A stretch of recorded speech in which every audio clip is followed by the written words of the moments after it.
Hello and welcome to another Precision Flyer Repairs video. This one is in my series of videos called Off the Shelf, where I take a train, accessory, or operating car for sale off the shelf and provide you a brief video of it in action. Today's stars are two American Flyer by Gilbert HO scale steam engines, and these are remarkable in the fact that they were produced with the same smoke and choo-choo that we all have come to love and cherish in the S-gauge engines that Gilbert also produced.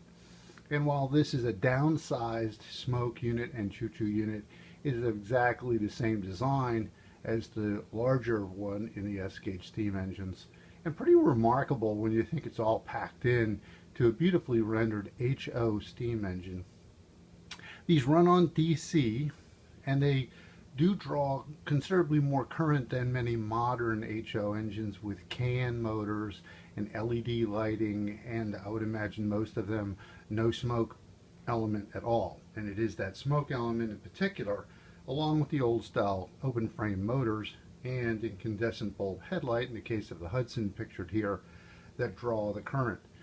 So I'm passing a 1.5 B American Flyer transformer through a full wave ridge rectifier to get my DC using the Select-O-Matic box that I have here on the bench while I was repairing trains, which allowed me to select exactly what power system and command system I wanted to use for the engine on the bench at the time. So I could select AC, DC, TMCC/Legacy, and even DCC depending on the engine I was working on.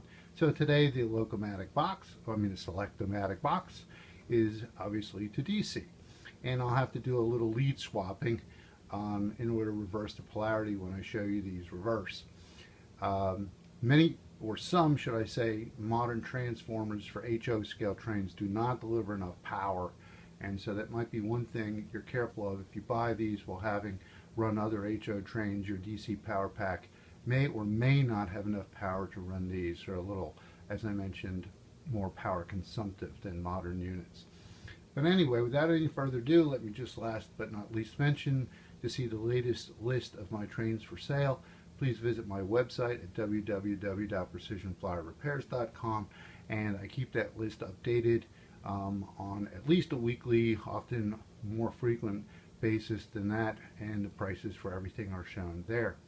Thank you. So let's get underway. The first one is a 060, and I'm putting this shade back there so you can see the smoke a little easier than against all the white or pale background.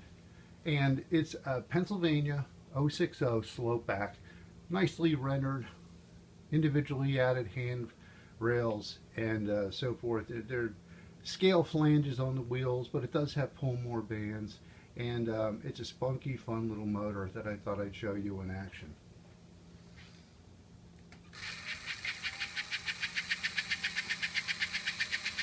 So it is running forward on about 11 volts or so, and hopefully you can see the smoke. It generates a good amount of smoke. The HO smoke and choo-choo units were hit or miss. Some smoke and choo-choo better than others, I think to a more extreme than the S-gauge engine units, but both of these are fine, and this one in particular generates a voluminous amount of smoke, even just on 11 volts. And you can see it really gets going. That's at around 13 volts. Pretty quick. And then, actually for an open frame motor without a flywheel, they run pretty well on a low voltage as well. So now let's try the one behind it, which is a beautifully rendered New York Central Hudson. This is cab number 443. It comes with smoke, choo-choo, and a light-up headlight. I failed to mention that the 060 slopeback does not have a illuminated headlight. It just has a painted in white headlight, but they gave the Hudson's actual headlights, although not all of them.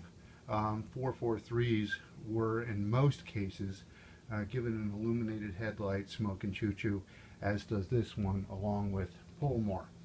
So let's see the Hudson in action now.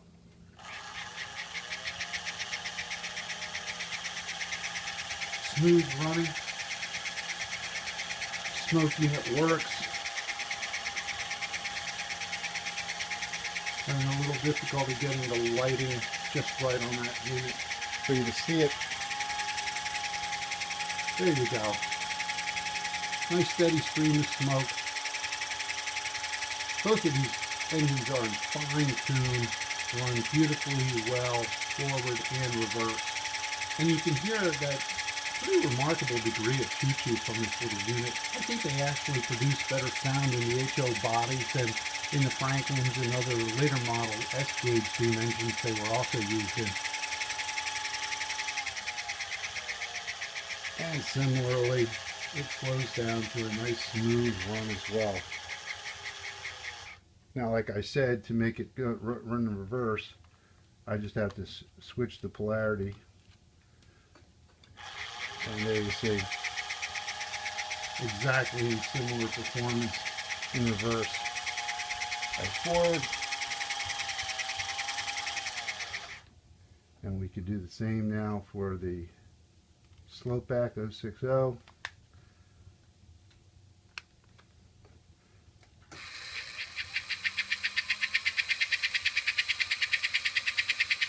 Isn't it great the way you can hear that choo-choo? Beautiful, I think especially for the day, nicely scale rendered steam engines by AC Gilbert. So I hope you've enjoyed that introduction to them. These two units are in fact sold, so they're no longer available, but part of the purpose of my off-the-shelf series is to provide you some insight into engines and accessories, operating cars, etc. that you may not have owned yet or were curious about what they're like.